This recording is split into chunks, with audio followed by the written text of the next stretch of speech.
Eh, Halo guys, kenalin nama gua Agus Ismawan. Gua salah satu mahasiswa manajemen UPI.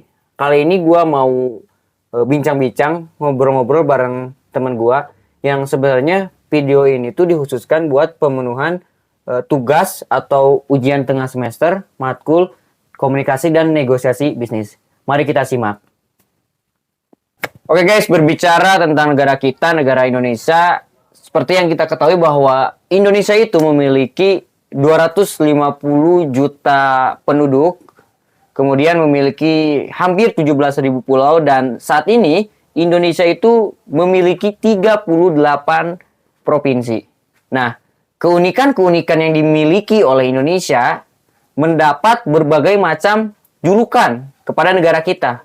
Julukannya ada julukan apa? Yang pertama itu ada negara maritim, kemudian Jamrud Khatulistiwa, negara kepulauan, dan salah satu julukan yang paling terkenal menurut gue sendiri yaitu Macan Asia yang tertidur. Dan kali ini di podcast kali ini gue bakal bahas Indonesia Macan Asia yang tertidur. Kita bakal bahas latar belakangnya kayak gimana, isinya seperti apa, kemudian sekarang apakah julukan itu masih disematkan terhadap Indonesia. Nah, kali ini gue tidak sendirian. Gue ditemani salah satu teman gue yang bernama Sarip. Untuk itu, mending kita langsung mulai aja perbincangan gue sama teman gue terkait Indonesia, negara macan Asia yang tertidur. Check it out. Oke guys, jadi di samping gue ini ada teman gue, Sarip siapa? Sarip bang. Oh, Dayat atau Sarip Dayat? Sarip Hidayat. Oke, Sarip Hidayat, dan ini teman gua, dan sesuai pembahasan tadi di awal, jadi gua bakal bahas Indonesia Macan Asia yang tertidur bareng teman gua ini. Tapi sebelum itu gimana bro? Kabarnya sehat? Alhamdulillah sehat. Pacar bro. lu gimana pacar lu? Aduh, itu mah belakang. Lu punya pacar? Lu gimana nih, sehat? Sehat juga gua ya, cuma ya gitulah, gak punya pacar bro. Aduh, Oke. cari bang. Oke, tanpa berbasa-basi mungkin kita langsung aja ke pembahasan bro. Boleh, siap. Seperti yang kita ketahui, Indonesia dapat julukan Macan Asia yang tertidur. Okay. Dan lu sebagai mahasiswa jurusan manajemen, kira-kira tahu gak penyebabnya seperti apa? Oke, sebelum ke penyebab lah ya. Iya, oke. Kita ngebahas latar belakang dulu nih ya. Oke, boleh. Dulu sebelum Indonesia dijuluki Macan Asia yang tertidur, Oke. itu Indonesia mendapat julukan yang bagus-bagus nih. Oke, bagus. Di masa kerajaan sampai zaman Soekarno, itu Indonesia dijuluki sebagai The Lion Asia atau Singa Asia. Oke, Singa Asia. Berarti gue ngambil kesimpulan di sini bahwa dulu itu Indonesia itu menjadi negara yang mungkin mendominasi gitu, paling maju di antara negara-negara lain. Apakah betul seperti itu? Karena Indonesia memiliki kekayaan yang sangat melimpah pada zaman itu, sangat melimpah.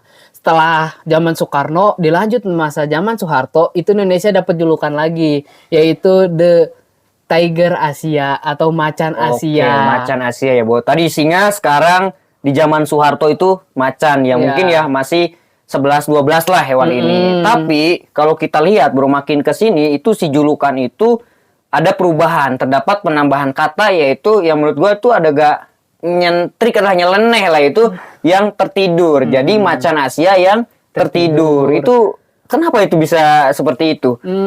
Kalau dilihat-lihat ya, makin ke sini itu Indonesia banyak sekali masalah-masalah yang terjadi. Oke. Dari masalah korupsi, masalah pangan, dan lain-lain, banyak masalah-masalah yang terjadi di Indonesia. Lu juga ngerasain pastinya ya. Oke, benar. Dari julukan tersebut, yang paling gua kutip di sini, masih banyak kekayaan Indonesia yang harus dieksplor. Oke. Kekayaan tersebut harus dieksplor oleh SDM yang berkualitas. Benar nggak? Lu sepakat nggak? Ya, gua sepakat ya, karena emang seperti yang tadi dijelasin gua, bahwa Indonesia itu emang beraneka ragam. Banyak sekali yang memang punya hutan atau apalah, pokoknya ya kaya banget, tapi potensi itu yang memang tidak bisa kita manfaatkan, yang sebenarnya dengan potensi-potensi itu kita bisa menjadi negara yang memang super maju, bisa mengikuti negara-negara Singapura, Korsel, Jepang ataupun Amerika Serikat, yang harusnya kita ya duduk paling atas gitu. Benar. Bro.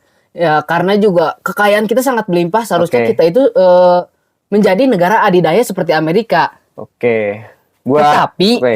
Tetapi di sini karena sumber daya kita yang melimpah, yang sangat kaya ini, tapi ada yang kurangnya. SDM kita yang kurang berkualitas nih, Bro. Oke. Dari masalah kuantitas kita menang paling banyak ya kan, Oke, berjuta-juta. betul, setuju. Tapi yang berkualitas hanya sedikit nih, Bro. Oke, betul. Nah, ini berkaitan dengan sumber daya manusia ya, Bro. Nah, kita kan belajar manajemen gitu ya, pasti mengenal lah gitu cara pemanfaatan SDM baik yang itu seperti apa, kemudian masalah-masalahnya seperti apa. Dan gue mau nanya kepada lo, nah masalah Indonesia itu rendahnya SDM, rendahnya itu di mana, Bro? Kalau menurut gue ya, penduduk Indonesia kan banyak, tetapi yang berkualitas sedikit dikarenakan mungkin salah satunya pendidikan yang mahal. Oke, betul, pendidikan yang mahal. Terus juga kurangnya profesor atau tenaga pengajar di Indonesia yang berkualitas. Yang botak-botak ya, Bro? Iya. Aduh. Oke.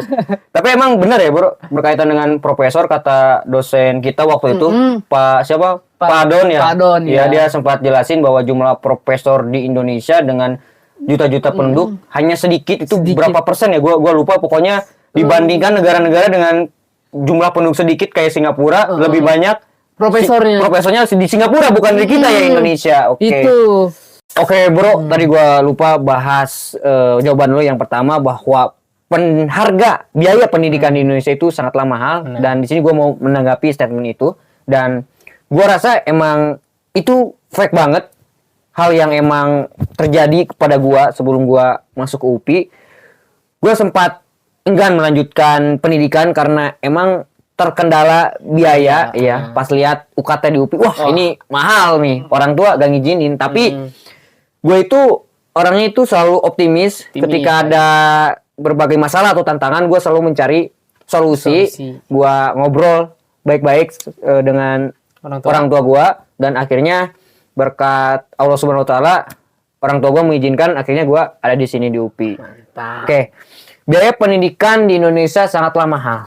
Nah, menurut lu itu gimana? Untuk statement itu sih gue juga setuju. Buat biaya pendidikan yang mahal.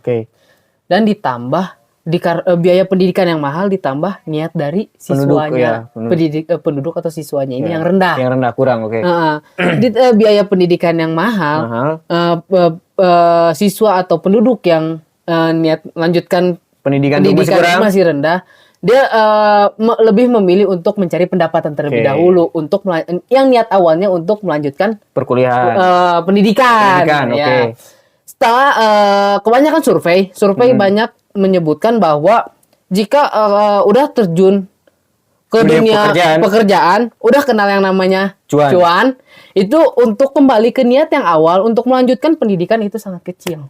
Berarti dia emang udah mendapatkan zona nyamannya itu tersendiri. Lebih mementingkan kerja dulu ya, karena udah mendapatkan cuan gitu.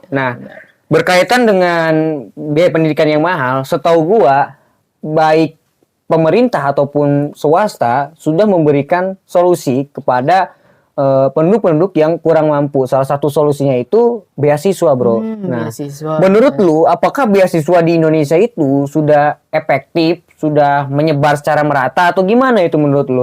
Untuk masalah beasiswa, kalau kata gue sih kurang optimal ya. Kurang optimal itu gimana? Dikarenakan sosialisasi yang masih kurang, kurang. Jadi kebanyakan siswa yang kurang mampu ini, kurang biaya untuk melanjutkan pendidikan itu kurang tahu info-infonya beasiswa. Terus kebanyakan juga orang yang telah mendapat beasiswa tersebut itu kebanyakan orang yang mampu. Sementara yang tujuan beasiswa itu awalnya buat orang-orang yang tidak mampu, ini malah didapat ke orang-orang yang memang mampu, dan itu emang sangat fatal sekali, Bro. Itu prihatin sangat. Prihatin. Bro, selain dua masalah tadi yang lu sebutin, kira-kira ada lagi gak permasalahan yang menimpa Indonesia saat ini gitu? Masalah yang menimpa sehingga Indonesia mendapati julukan macan Asia tertidur ya. Iya, Paling yang paling itu sih pengangguran sih menurut Oke, gua. pengangguran ya. Itu gimana tuh pengangguran? Pengangguran di sini karena banyaknya jiwa yang produktif, usia-usia produktif. Lo tau kan usia produktif? Produktif lah. Yang dimana dia itu udah harusnya Kerja bekerja. gitu, menghasilkan uang, oke? Tetapi lapangan pekerjaannya sedikit. Sedikit terbatas gitu. Itu yang menyebabkan Indonesia sekarang penganggurannya tinggi. Oke. Gitu. Berarti kalau gua simpulin itu memang pendidikan yang ada di Indonesia itu memang betul-betul tidak menjamin buat mendapatkan pekerjaan. Ditambah lagi ya mungkin kualitas mindset orang-orang Indonesia gitu yang lumayan gak mau kerja gitu. Orangnya pengennya enak sendiri, yang simpel-simpel, bisa dapat uang banyak gitu. Itu permasalahan yang memang sangat berpengaruh gitu terkait SDM di Indonesia yang memang seperti kita ketahui bahwa tingkat perekonomian bagus jeleknya di Indonesia ataupun suatu organisasi itu memang tergantung baik buruknya, bagus jeleknya kualitas SDM yang kita miliki gitu. Terus ada lagi gak kira-kira menurut lu, atau emang 3 masalah itu emang yang paling utama itu menurut lu? Kalau menurut gue sih yang paling utama sih 3 itu sih ya. Oke, 3. Dari lu sendiri ada tambahan nggak buat inian? Masalahnya nggak ada. Ya mungkin Udah cukup berarti ya. cukup mungkin Baik. kali bro ya, mungkin karena udah lumayan panjang juga kita membahas 3 masalah. Kalau misalkan kita tambah lagi masalahnya apa mungkin bakal panjang juga. Lanjut part 2 gitu. Kayak TikTok aja lu. Oke. Itu tadi masalah, mungkin gua ulangi lagi. Masalah yang pertama itu Pendidikan yang mahal. pendidikan yang mahal. Kemudian yang kedua itu Yang ketiga pengangguran. iya, yang ketiga pengangguran, yang kedua Nanti kita replay lagi aja. sampai lagi mungkin buat kalian mungkin apa sih namanya, disimak lagi ya video yang sebelumnya gitu karena kita lupa juga ya. Oke. Masalah udah, kalau ada masalah pasti ada yang namanya solusi. Oke, dari 3 permasalahan itu solusi apa yang bisa mengatasi SDM di Indonesia gitu? Oke, langsung aja ya. Untuk solusinya mungkin yang pertama kan masalah pendidikan mahal ya. Pendidikan yang mahal itu solusinya seperti apa? Kalau kata gue sih pemerintah lebih membuat program sekolah gratis. Program sekolah gratis gitu. Lu pengen sekolah gratis? Iya tuh. Lu pengen balik sekolah lagi? Buat adik-adik gua. Oke. Pendidikan sekolah yang gratis. Terus Gua juga setuju. lebih mengontrol masalah beasiswa. Yang tadi beasiswa masalah kedua. Masalah kedua, masalah yang kedua. Lebih mengontrol beasiswa solusinya, bro. Beasiswa, oke. Jadi supaya yang dapat itu bener-bener orang yang nggak mampu. Tidak mampu. Oke. Yang ketiga Apalagi itu nih, gimana? kalau dari lu ada nggak solusinya nih? Permasalahan ya pendidikan ya. Mungkin kalau menurut gua itu pertama itu kualitas pendidikan Indonesia itu harus benar-benar dibenahi, bukan hanya si biayanya aja gitu. Sekolah misalkan SMP lah. Kalau di daerah gue itu sampai Sabtu, terus SMA emang sudah full day gitu. Kita sekolah itu jam 7 pagi sampai sore. Apakah itu benar-benar sudah optimal gitu dengan berapa jam kita berarti? Hampir lebih dari 6 jam kita menempuh pendidikan. Sedangkan kalau kita melihat negara dengan pendidikan terbaik itu, kalau gak salah itu Finlandia atau Islandia ya? Itu sekitaran itu Di ya. sekitaran 2 negara itu, gua lupa. Mereka itu kalau gak salah pendidikannya yang terbaik, terus waktu belajar di sekolahnya itu cuma 6 jam. Jadi sehari itu 24 jam, 6 jam itu dipakai buat sekolahnya. Sisanya itu dihususkan buat penduduk untuk mencari mencari keinginan mereka. Keterampilan itulah yang memang harus kita asah. Jadi sebagai penduduk kita itu jangan berfokus pada materi saja ya, tapi si prakteknya harus ada. Oke, percuma lu misalkan menguasai materi, lu pinter, lu dapat ranking 1 di kelas karena misalkan juga menghafal atau apa, tapi dalam kenyataannya itu prakteknya itu 0. Nah, itu menjadi masalah. Sia-sia Iya, jadinya oke, ya. sia-sia. Jadi materi itu yang harus ada, tapi prakteknya itu harus ada, harus kita perhatikan gitu. Oke. Itu menurut gua. Nah, solusi yang ketiga itu menurut lu tuh gimana tuh? Oke. Tingkat pengangguran. Pengangguran sih ya. Atau kata gua sih lebih kayak di pemerintah ikut campur masalah cari kerja. Oke, cari kerja itu enggak gimana, lapangan gimana? pekerjaan. Oke, itu gimana itu ikut campurnya seperti apa? Lebih menata Menata. supaya Bukan Kang Nata. supaya Terus kita. supaya apa kan lupa aja bercanda. Ya, harus gua beri waktu lu buat berpikir. Atau juga mungkin ada solusi baru sih. Mungkin Iya. dikasih modal buat Iya, modal, pengangguran, oke. buat membuka usaha. Usaha, oke. Gue sempat tahu itu perihal penduduk dikasih modal buat usaha. Itu bahkan tetangga gue itu bahkan dapat uang itu. Nah, tapi yang gue sangat disayangkan itu uang yang didapat dari pemerintah yang seharusnya dipakai buat buka usaha ini malah dipakai beli emas. Aduh, salah ya gitu. Itu emang ya penduduk kita itu emang ya aneh loh, emang ibu-ibu itu. Sesuai dengan Indonesia beragam. Iya, beragam itu. Uang dapat dari pemerintah buat ditujukan buat usaha, buat buka usaha, ini malah beli emas. Mungkin dari emas itu dia pengen investasi mungkin. Investasi, tapi bukan sih, lebih ke pamer. Aduh, ada aja itu. Tapi itu bukan ibu gua sih. Bukan. Oke. Sedikit klarifikasi ya. Oke, ini masalah udah, solusi udah. Kita balik lagi ke awal. Macan Asia yang tertidur, julukan Indonesia.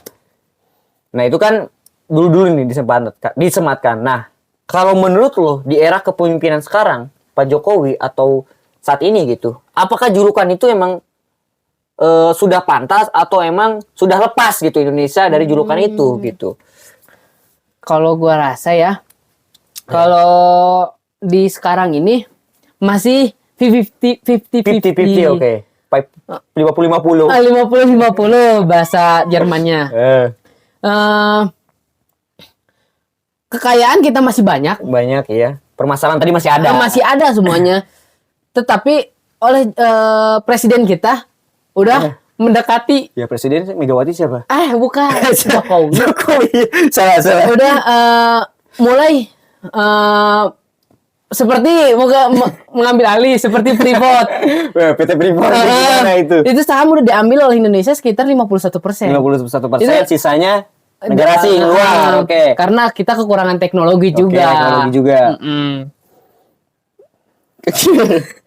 Oke, di sini gue jadi mengambil kesimpulan bahwa julukan ini masih tetap ada disematkan untuk Indonesia sekarang ini ya, karena ya kalau menurut gue juga ini Indonesia itu ya masih belum maju-majunya gitu kualitas SDM kita gitu. Bahkan kalau kita lihat kita ambil aja di salah satu cabang olahraga lah gitu, sepak bola gitu. Lu tahu kan bahwa peminat sepak bola di Indonesia itu tinggi ya, sangat banyak gitu. Dengan ketinggian itu, dengan banyaknya minat itu, tapi yang bisa jago main bola itu hanya berapa? Sedikit kan, tidak sampai ya katakanlah gitu 50% itu gue juga gak tahu gitu, karena emang sistem pertama itu infrastruktur yang memang agak kurang, terus pengelolaan SDM-nya yang memang begitu kurang gitu. Itu salah satu contohnya gitu. Oke, mungkin kita udah ngobrol-ngobrol tadi udah lama juga, beberapa menit, sampai 10 menit ada. Lebih sih. Lebih. 15-an. Oke, 15 kita udah bahas perihal macan Asia yang tertidur, dari latar belakangnya, kemudian masalahnya itu seperti apa ya, kemudian solusi-solusinya, dan saat ini mungkin kita cukupkan sekian buat podcast kali ini. Mungkin kita sebut episode pertama. Kalau ada episode pertama, berarti nanti bakal ada episode yang kedua dengan tema yang berbeda dan masih rahasia, jangan spill dulu. Oke, mungkin kita akhiri podcast kali ini. Gua Agus Ismawan dan Gua Sarif Hidayat. pamit undur diri dan wassalamualaikum warahmatullahi wabarakatuh. Goodbye. Bye.